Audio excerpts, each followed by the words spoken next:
Sato ma sadgamaya tamaso ma jyotirgamaya mrityorma amritam gamaya. Om Shanti Shanti Shanti. Om. Lead me from the unreal to the real. Lead me from darkness to light. Lead me from death to immortality. Om. Peace, peace, peace.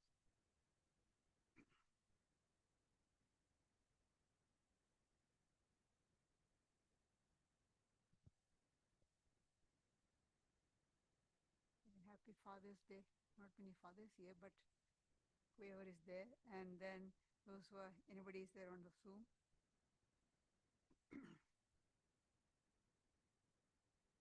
There is a very famous saying of Swami Vivekananda.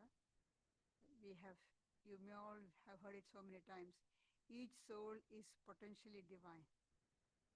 The goal is to manifest the divinity within by controlling nature, internal and external. Do this by work, worship, psychic control, or philosophy, by one or more or all, and be free. So today we'll discuss the topic meditation, the door to freedom. This freedom was the watchword of Swami Vivekananda. When he gave the teachings in Thousand Island Parks in the USA in 1896, for 7 weeks he taught, and he later said he was at his best in Thousand Island. The main theme was freedom. Swami Nikhilananda, writing about Swamiji's days in Thousand Island, he says, Asad, Asad, the free, he would cry, pacing back and forth like a caged lion. But for him, the bars of the cage were not of iron, but of bamboo. He was a free soul. But what about us? We are bound by nature. We think we are all free. Why do you say meditation is a door to freedom? We are free. Of course, we have got political freedom. We are not in a dictator's state. We have got political freedom. We have got freedom of speech. We have got the freedom to practice our religion, our faith.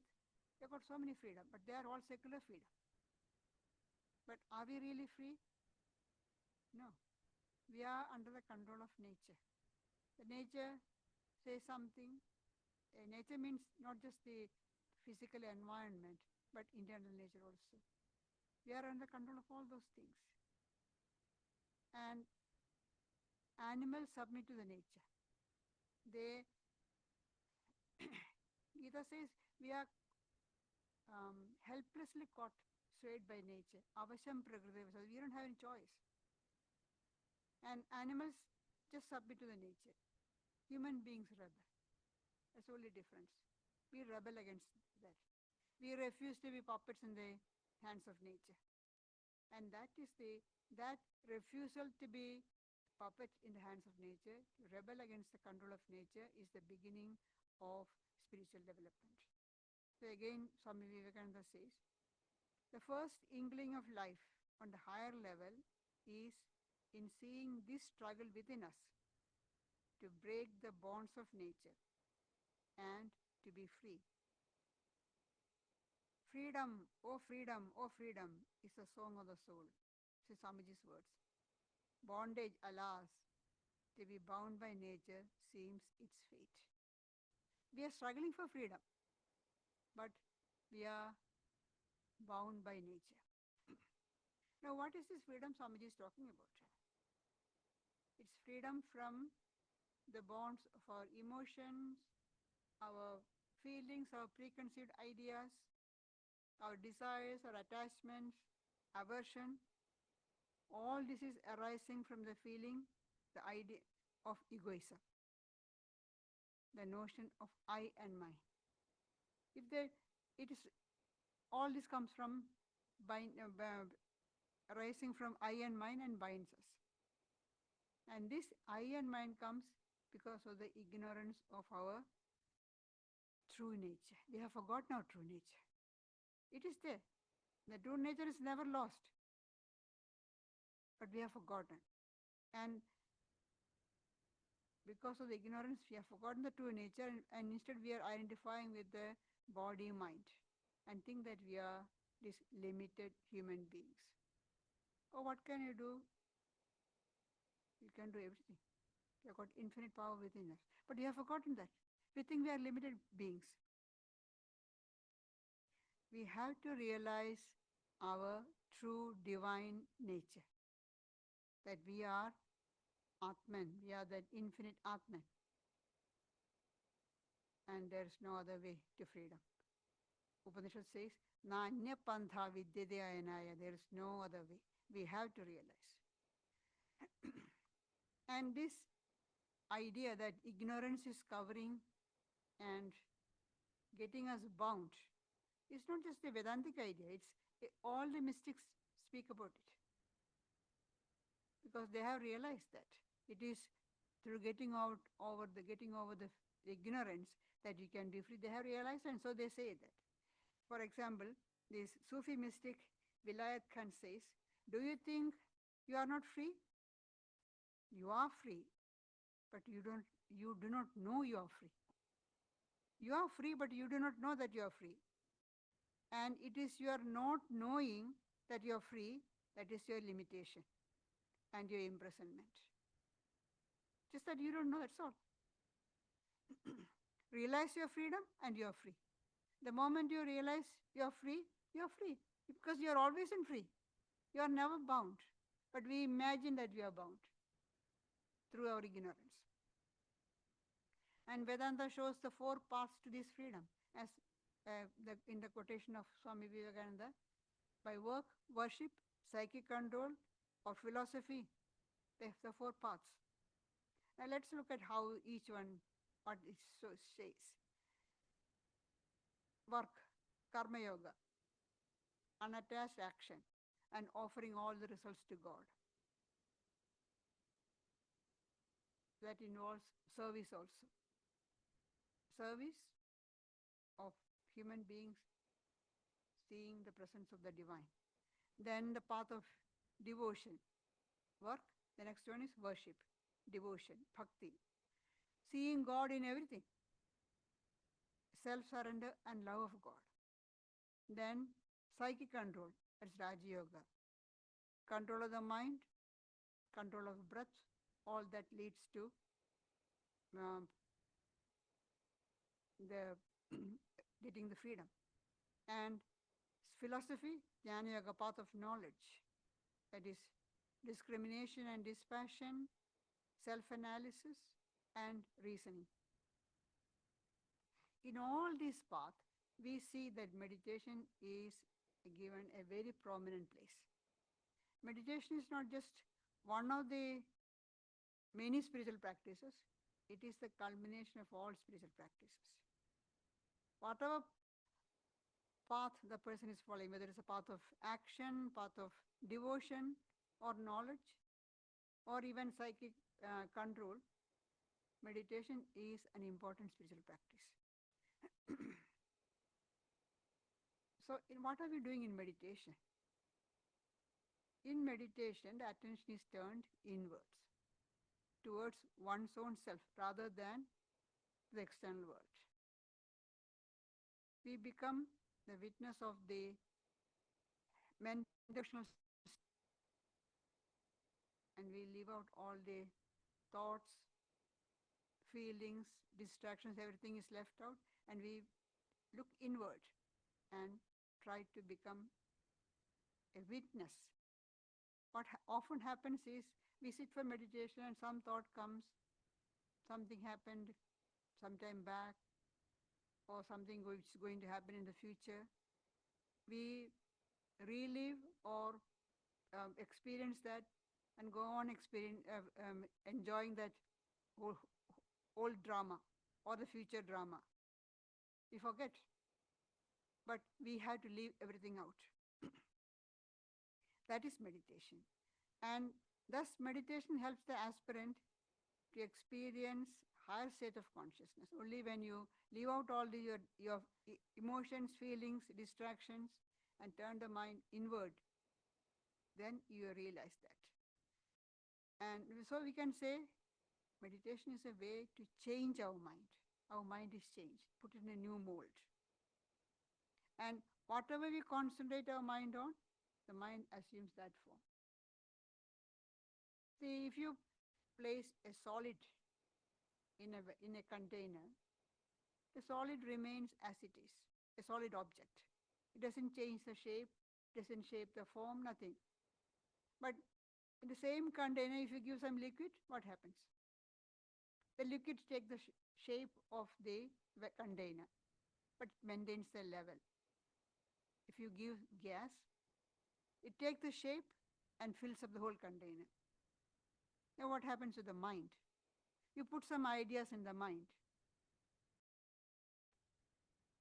The thought, the idea does not take the shape of the mind takes the shape of the idea or thought. In the case of solid, liquid, and gas, the contained takes the shape of the container. Whereas in the case of the mind, the container takes the shape of the contained. Whatever you put in the mind takes the shape of that. So if you put in good thoughts, holy thoughts, the mind takes that form, becomes pure, concentrated. Say you put in the thought of God, that particular form of God, idea of particular item, a particular aspect of God, the mind takes that shape. If you put in bad thoughts, impure thoughts, the mind becomes impure and more distracted. So mind has got this strange capacity, and we have to make use of it for our advantage. So put in good thoughts, holy thoughts, good ideas, elevating ideas, and the mind will become purer and more concentrated.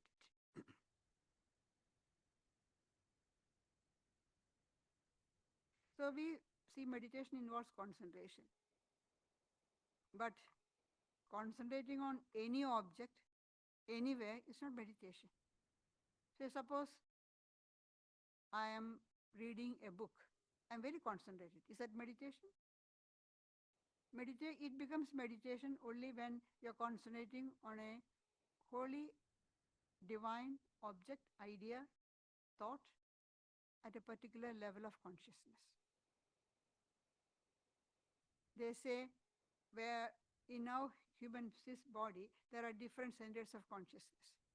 Only if the mind is concentrated on a divine object or on a divine idea at a particular level, at least at the center of the heart, then you can say it's meditation. Otherwise, it is not meditation, just concentration.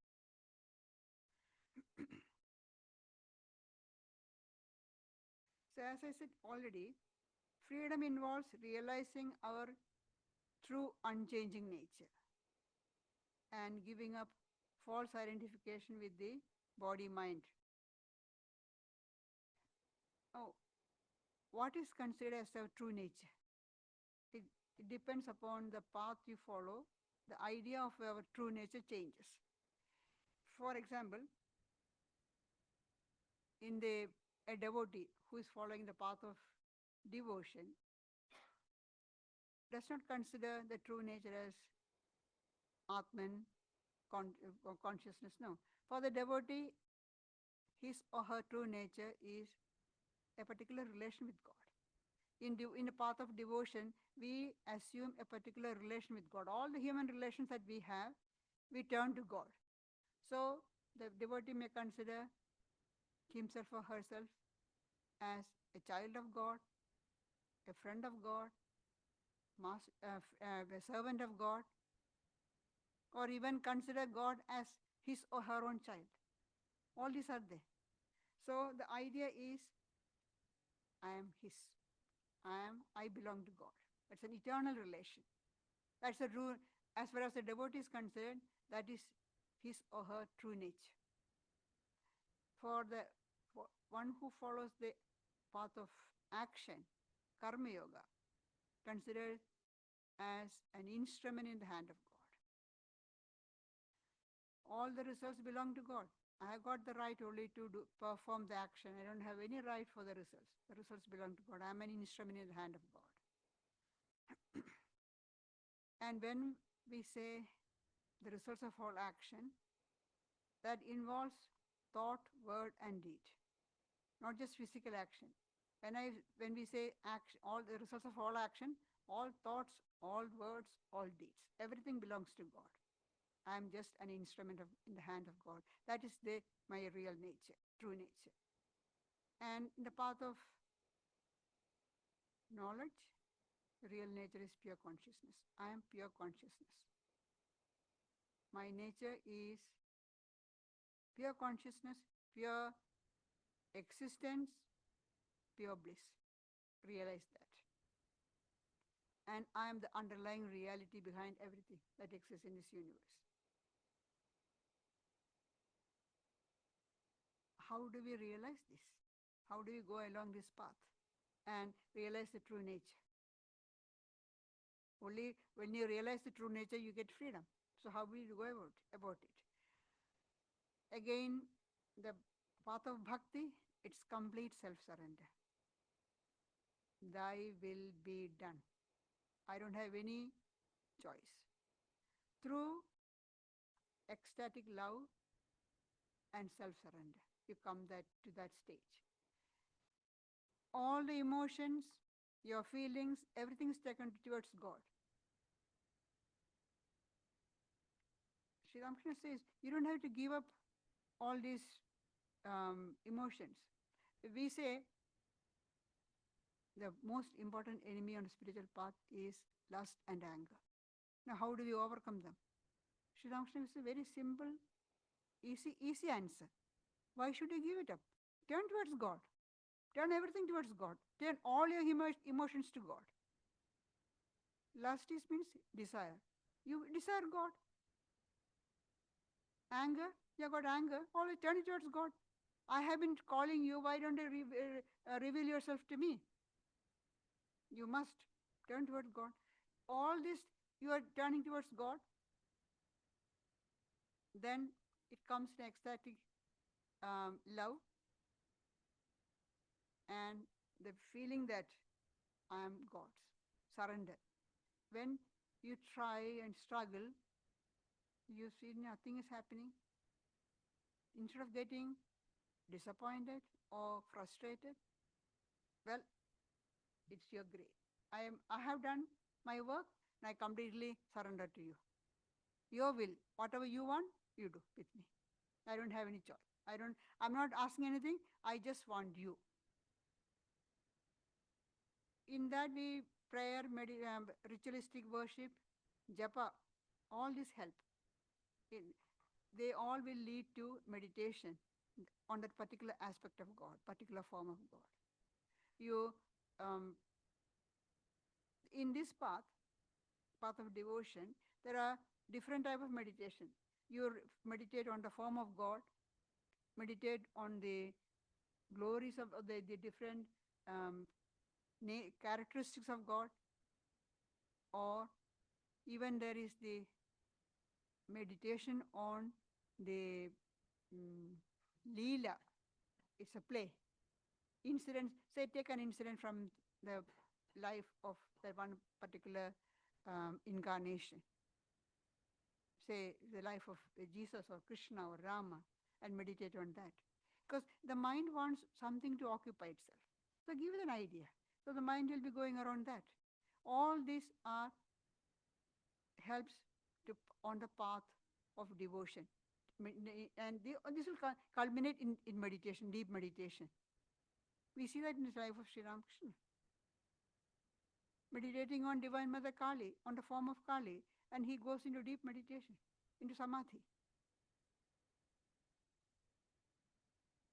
On the path of action, the aspirant tries to reach the stage of work is worship. Doing all the work. as an instrument in the hand of God and surrender the results to God. Krishna says in the Gita, you have got the right only to action, not to the results. Karmanyevadhikaraste ma phaleshu kadajana. So what about the results? Results belongs to God. I'm an instrument. I don't have any right to the results because the pen that writes a letter doesn't claim any credit to the letter, whether it's good or bad. The credit goes to the person who is holding the pen. So I am just an instrument in the hand of God. The results belong to God. So when the action is performed without any attachment, that purifies the heart. The aspirant may be meditating on a particular aspect of God or on the impersonal aspect, doesn't matter. Unattached action purifies the heart. And purity of heart leads to the vision of God or self-knowledge. And on the path of knowledge, the aspirant practices discrimination, renunciation, self-control, and intense longing for freedom. Here, there is no external help. You have to stand on your own feet. So, a lot of willpower is needed here on the path of knowledge. And all continuously have to practice this discrimination. Is it helping me on the spiritual path? Is the what am I real or unreal? It is permanent or impermanent. All this you have to constantly discriminate and give up everything which you find unreal, impermanent. Because your real nature is you are the unchanging, true existence. So everything which is changing, which is impermanent, give it up. So you need a lot of strong willpower is needed. And through continuous meditation, you reach the state, I am that Brahman, Aham Brahmasmi. The seeker attains union with the Supreme Reality. Now these are different the paths, the four paths that we go to on the path of meditation. And as Swami Vivekananda says, following one or more or all. And usually in what we do here,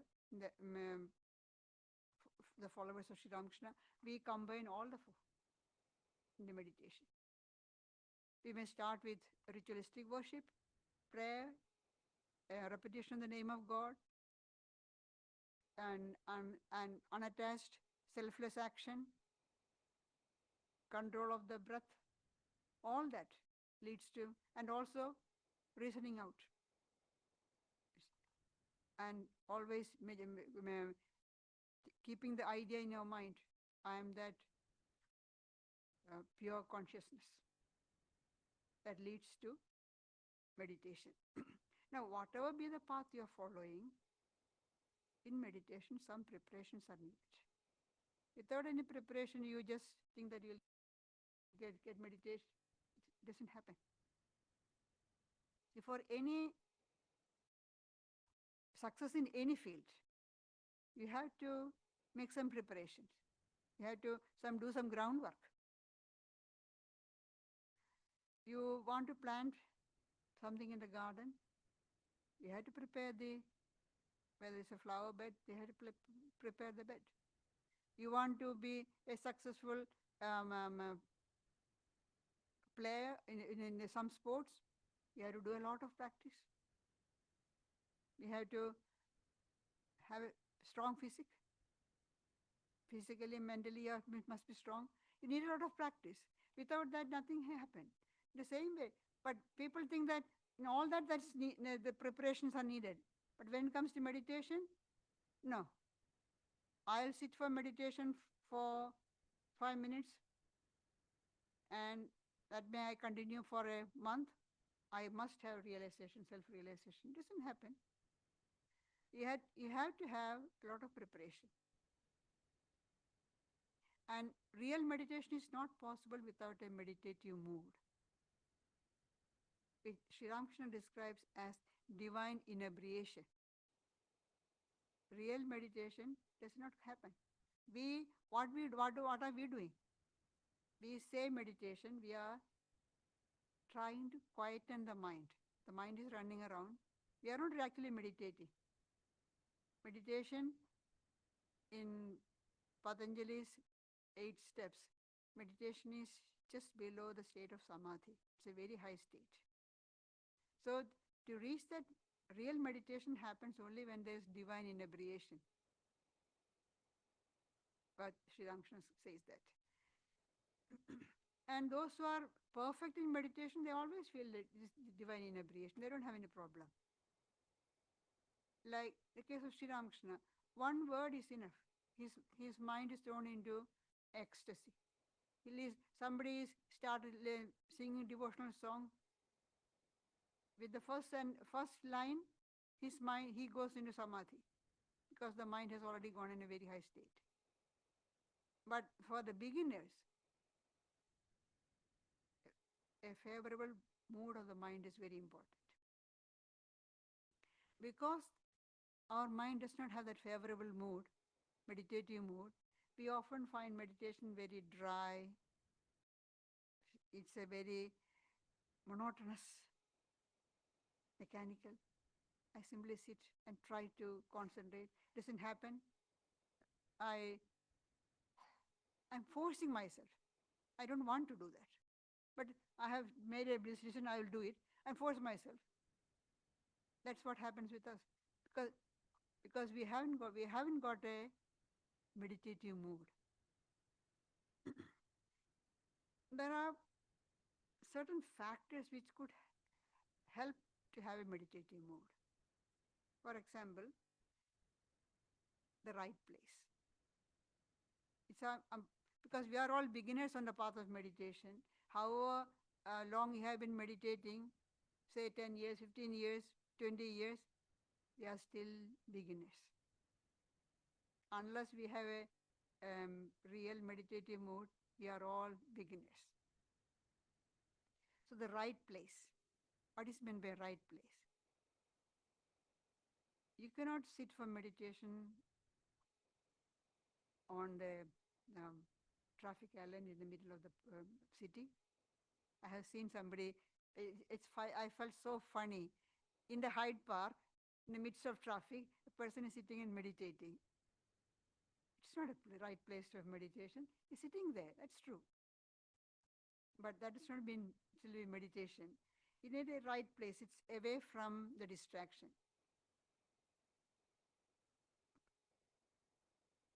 Too much of noise. That is why they ask us to go into solitude. In the beginning, solitude is necessary. But then again, people who are in the midst of all the distractions, they cannot withstand solitude. So we say for quite some time, say for a day, go away from the distraction. Go away from the family, go to a quiet place and stay quietly. But because in the beginning, the solitude should not be too much. Otherwise, you will go mad. Those people who are prisoners who are put in solitary confinement, what happened to them? They become completely mad because they are not used to solitude. Whereas a person who is established in meditation will take advantage of it. Aravinda Ghosh, who was a revolutionary during the Indian independence time, was in jail. He was jailed. He was in solitary confinement. He used that time to meditate. Those who are in that mode can use it in the best way. What a wonderful idea. No distraction. I don't have to do anything. Food is given. Nobody is coming to disturb me. Meditate. What a wonderful idea. It's up to how we make use of it. But a person who is not used to will go mad. So, but solitude is necessary. In the beginning, use for short periods. It's not just you have to go to solitude. If you can't do that, what do you do? Have a quiet place in your own home, a quiet place where you keep you sit for meditation. Don't use that spot, that tiny corner for anything else. No seeing your phone there, not TV there, no gossip, no fighting. That place is only for prayer and meditation. Then what happens is, after some time, that spot builds up spiritual vibration. And the moment you go there, the mind calms down. Immediately, naturally, the mind thinks, oh, it's mind to think about God. That is just like as we go to a temple or an ancient temple or ancient cathedral, all this, you feel the feeling, it's like that. You can create your own place, temple, in a corner of your room or house. Sri Ramakrishna says you can meditate in the mind,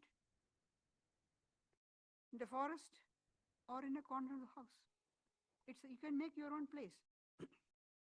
But if you are making, right place is needed. That is quite important. And in the solitude, the mind settles down. The mind calms down. That is why we have to go to solitude now and then till the mind develops inner solitude. Then once that inner solitude is developed, then there is no need to go into solitude. Wherever you are, your mind is in solitude. Then some favorable physical conditions. The body should be strong. See, body and mind are so connected. If the body has got any discomfort, the mind is disturbed. You cannot meditate. The mind won't settle down. Even a great yogi like Totapuri, who had attained Nirvikalpa Samadhi, this is to show us how can it happen. He had staying in Bengal in Dakshineshwar temple for 11 months. His health broke. He had a very strong constitution, but his health broke down and he had diarrhea. Such severe pain, all the proprietor, Mathur Babu, he made all arrangements for treatment. Nothing worked. And Todapuri, every time he sits for meditation, usually the moment he sits, his mind merges in Brahman. And here he is trying to lift the mind to Brahman and the pain is pulling it down. So if it is such a case in a knower of Brahman like Todapuri, what about us? The moment you got a little headache, pain on the back, our meditation goes away. You can't sit. So physical strength is needed. Keep the body fit through proper food, exercise, rest. Everything is needed. Not that you have to pamper the body, but keep the body fit. And another thing is purity of habits. You should have good habits. Everything should be in moderation. Eating, sleeping, work, recreation, everything should be in moderation. Then it becomes easy. Another favorable condition which can help to create a meditative mood is holy company. Holy company can lift a dejected mind of the aspirant. You are trying to meditate, nothing is happening. You feel dejected. Think, shall I give it up completely?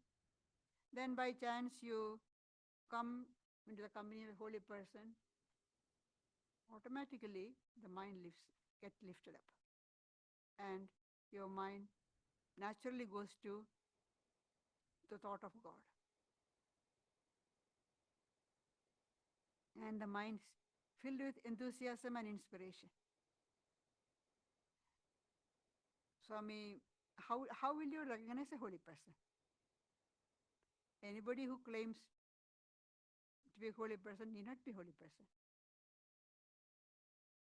If you go to a person and immediately, naturally, your mind rises to a higher level and start thinking about God, holy thoughts comes to your mind, then you can know that person is a holy person. If your mind is not distracted again and thinking all bad thoughts, no, you're getting those bad vibrations from that person. That person may be claiming to be a holy person, but need not be. This dejected mind can be lifted easily in the company of holy person. It's a very interesting incident in the life of Girish. You all know the Girish Chandra Ghosh, the name, a disciple of Sri Ramakrishna, a great devotee. After Sri Ramakrishna had passed away, it's long time after some time, Girish was sick and he felt so dejected. He could not meditate, he could not think of. So he thought, and he was sick also. Because he was sick, the other young disciples of Sri Ramakrishna, the young monks, came to see him. And he told them, they just listened, didn't say anything. They couldn't give any help. Then after one day, Swami Brahmananda came and Girish said the same thing. And Swami Brahmananda said, Girish used to call him Rakhal because as far as Girish is concerned, Rakhal is a young boy, much younger than Girish. He said, he start laughing. You are feeling so dejected. That means you will be going up soon. Because meditation is not on a spiritual progress is not on a level ground. It goes up, down. But every going down is on a still higher level. Just like when you climb a mountain, one hill you go up, then you come down, go down, and then you climb the next one. But every going down is higher than the previous going down. So Girish was told by Rakhal, there's nothing to worry about. You're feeling dejected, you'll be going up soon. And Girish said, soon after he left, Rakhal left. Swami Brahmananda left him, went back. The moment Rakhal left, his mind was completely elevated. He gets enthusiastic and more inspiration for meditation. It was true. Their company of Swami Brahmananda lifted his mind. That's one of the benefits of holy company. But then, to benefit from holy company, we should have Shraddha, faith. Faith in oneself and faith in the holy company. If you think that, that person is just trying to impress others or showing off, you don't have any faith in that person, then you won't benefit. To be benefited from the holy company, you should have faith in the person, faith in the holy company, faith in the efficacy of holy company. Whether the person is holy or not, but if you have faith in the efficacy of holy company, you will be benefited. And also a little bit of humility. If you think that I am perfect, there is nothing for me to learn more or gain, even if you are in the presence of a incarnation of God, you will not get benefited because your mind is already full. There is no place for any blessing or grace. So have to be humble. Humility is needed. Another helpful practice is control of speech. You are asking us to keep quiet? No. Avoid unnecessary speech. Simply, what are we doing? We are simply wasting energy. Unnecessary talking, we are wasting energy. We have got a certain amount of energy in our physical system.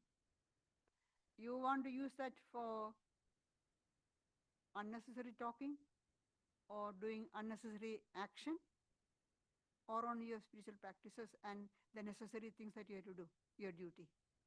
It's up to us. We often waste a lot of energy in unnecessary talking, and thus the mind is distracted. Absolute silence is not easy. Maybe we are keeping silence physically, but the mind is going on talking. We have to, because mind needs something. So they say, give the mind one idea, one thought. Okay, let the mind go round and round on that thought. That is why we are insisting or encouraging the repetition of the name of God, japa. It is a divine name, divine idea. You keep the mind goes on and on and on that, and other thoughts are left out. The mental chatter is becoming less and less.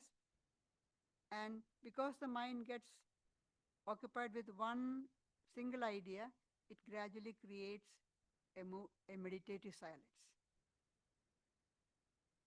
We can experience if we practice that. And thus, we can say japa done mentally leads to contemplation, and contemplation leads to meditation. But here, one thing I have to remember, loyalty to the object of meditation. One day you are meditating on one aspect of God, repeating that name. After a few days on another one, you won't get result from anything. You won't make any progress. As Sri Ramakrishna says, he's making fun of the people of Calcutta. They supposed to be educated. He says, they say they want to get water, so they are going to dig a well. They dig in one place. After a few days digging, they find it's only sand. They go to another place. They dig there, they come across on hard rocks. They go to that place. They don't find water anywhere. But if you had continued in one place, you would have got water. One day you are meditating on one aspect. Today you are meditating on God with form, say the form of Krishna. 2 days later, no, I don't like. So I start meditating on the form of Shiva. A few days later, no, that's not very good. Shiva is, it's too dry. No. Let me think about of Divine Mother. I'll meditate on Divine Mother. No. I'll meditate on the impersonal aspect.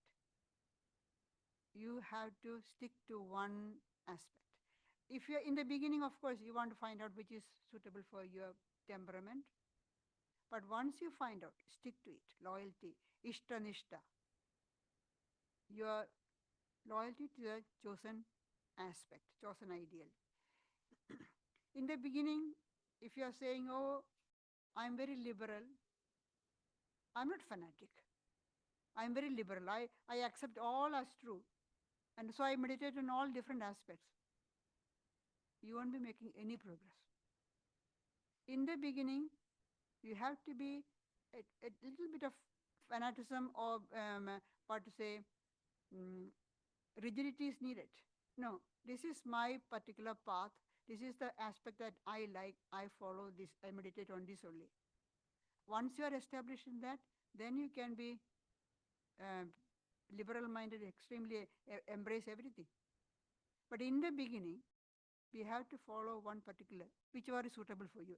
We don't say this is the only one suitable for everybody. No.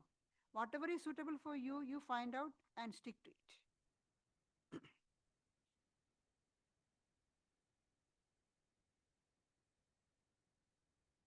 So if you want this one-pointed devotion to that particular aspect, if continued regularly for a long time, in the beginning it may appear mechanical, dry, but if you persevere, then it will lead to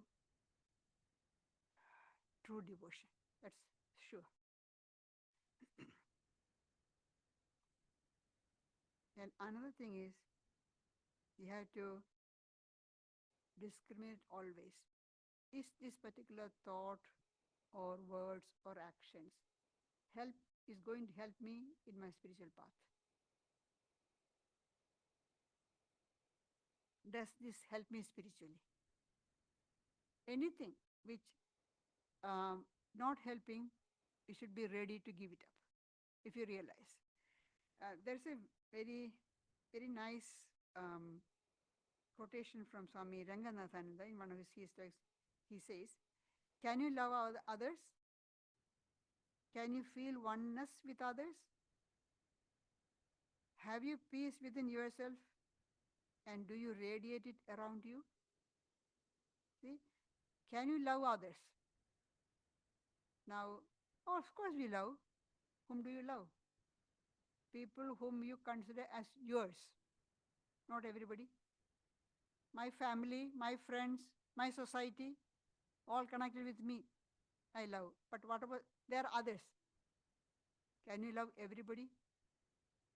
Can you feel oneness with others? Have you peace within yourself? And do you radiate it around you? Unless you have peace within you, you cannot give peace to, you cannot radiate outside.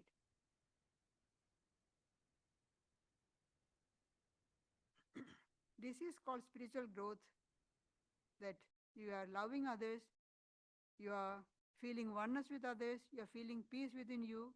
That is called spiritual growth, which is stimulated by meditation inwardly and by work done in a spirit of service outwardly. The spiritual growth comes through meditation and service of others. You don't think that spiritual practice make a person a recluse or introvert. No. A real in the practice of service is the counterpart of practice of meditation. The love of God is expressed in the form of service to others. But in meditation, another thing is very important is regularity. One day you meditate at 5 o'clock in the morning. Next day, 7 o'clock in the morning. Third day, 12 o'clock at noon, midday. It won't do. You have to, as far as possible, keep a particular time, fixed place. As I said earlier, if you keep the same place, you create spiritual vibration. The same way, if you keep a fixed time, that time, over the years, at that particular time, your mind naturally will calm down. It's time for my prayer. It's time for my meditation. The mind will slowly, naturally will say, because it has habituated. Mind is a creature of habit. Whatever you make the mind repeat and make it a habit, the mind follows that. Mind needs habits, mind needs regularity. It tries to have regularity. So we have to be very regular in our practices. And just not a few days. After a few days, give it up.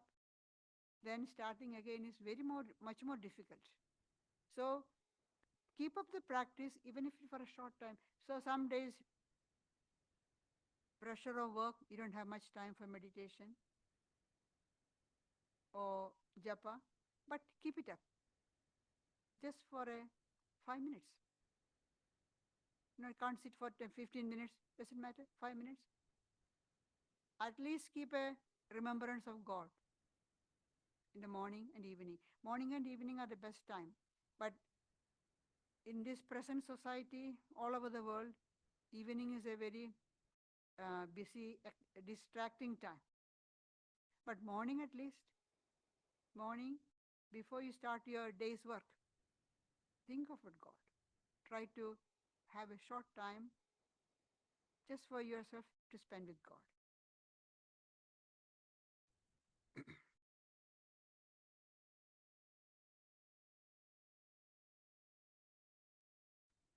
As I said earlier, love of God is expressed in the form of service to others.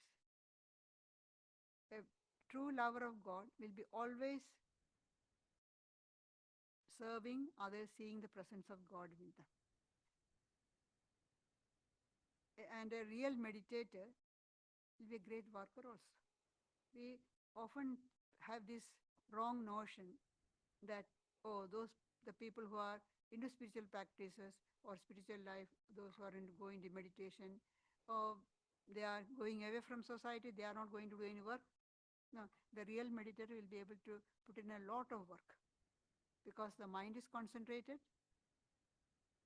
There is no chance of making mistakes, and infinite energy is there because the person is able to tap into the source of energy which is within.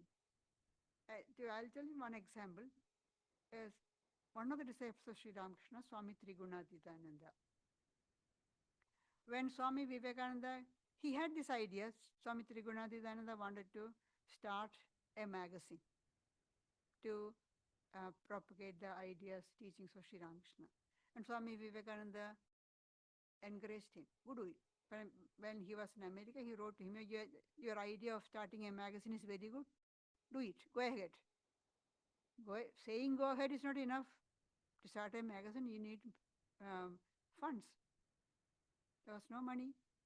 But when Swami Vivekananda came back, somebody gave him some money, and straight away he handed over, there, here's the money for you, you start your magazine.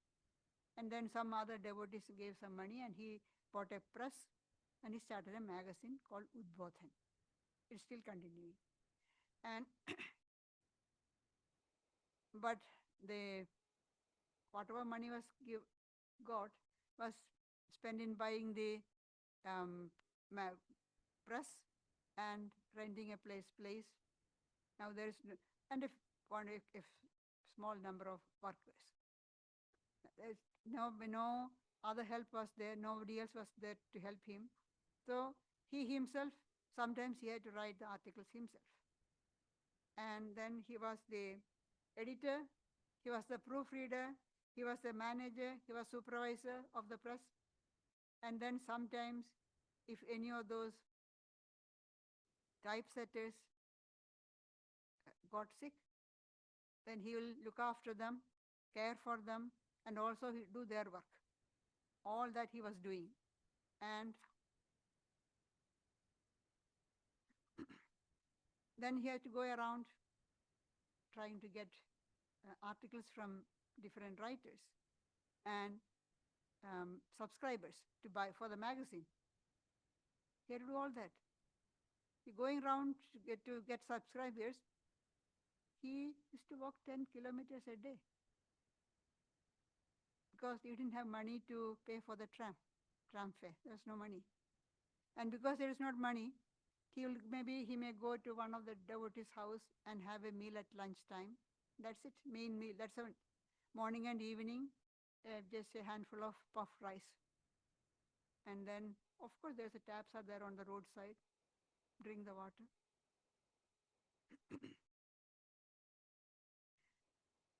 And they say he used to sleep for an hour.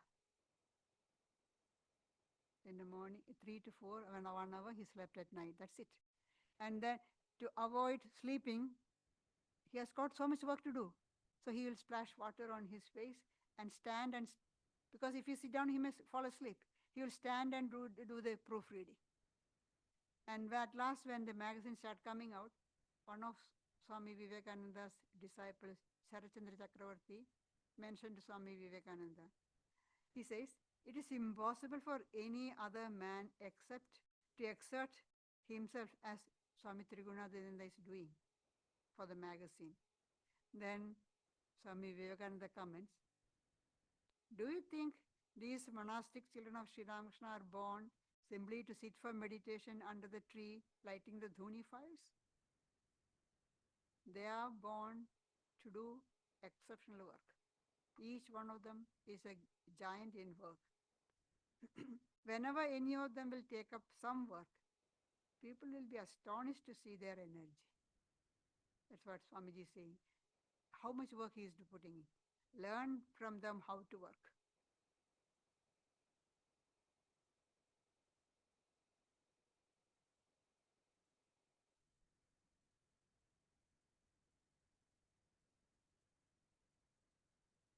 So as the earlier regularity, about regularity in spiritual practices, in meditation, Swami Brahmananda says, faith and regularity are very important. Nobody can succeed in anything without them. Then what about meditation? You have to be very regular.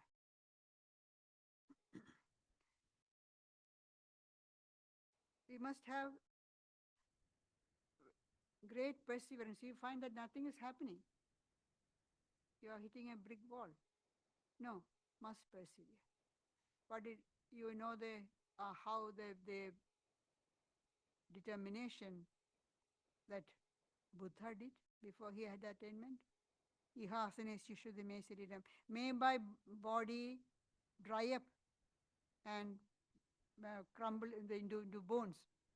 Still, I won't leave this seat till I attain enlightenment. With that determination, he sat down for meditation.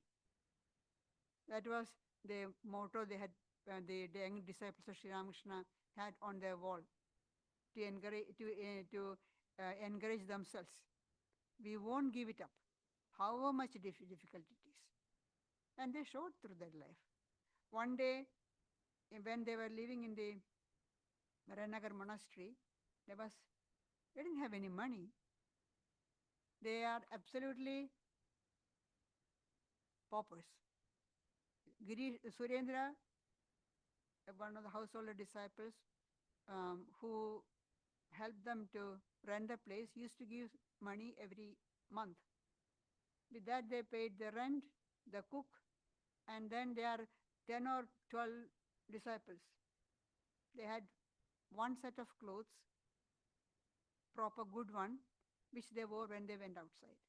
That is hung on a string. Whoever was going out will wear that and go.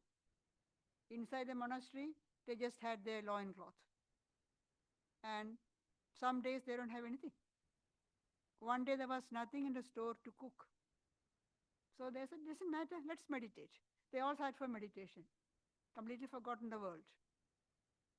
But one of the disciples who was bent on do the ritualistic worship went to a neighbor and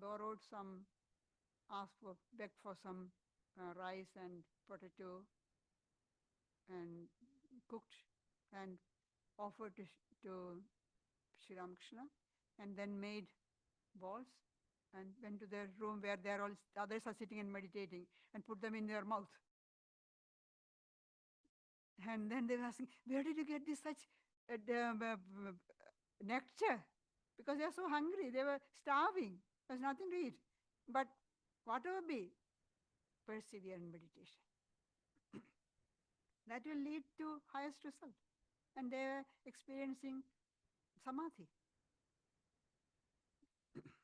And these practices, when followed regularly with perseverance, will give results. They have shown us. It's not that it is some cock and bull story which there is no proof. No, these things happened only a few years ago. I have seen people who are who has had contact with the direct disciples of Sri Ramakrishna. So it's just 2 generations ago. The physical proofs is there. They have experience, so we also can experience if we strive. That's all. That's all we have to do. Practice, then we will also will be able to attain that high state and be free.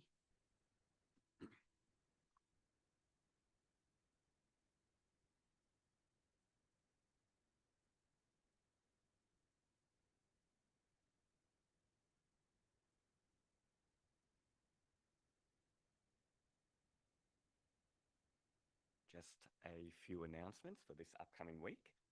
This Thursday, the 4th, the 11th of September, there'll be a yoga class from 10 a.m. till 11:15. This Friday, unfortunately, and next Friday, so the 12th and 19th of September, there will be no discussion. However, this 14th, the Sunday, the 14th of September, we'll continue the Gospel of Sri Ramakrishna from 11 a.m. Now, please join us for the guided meditation.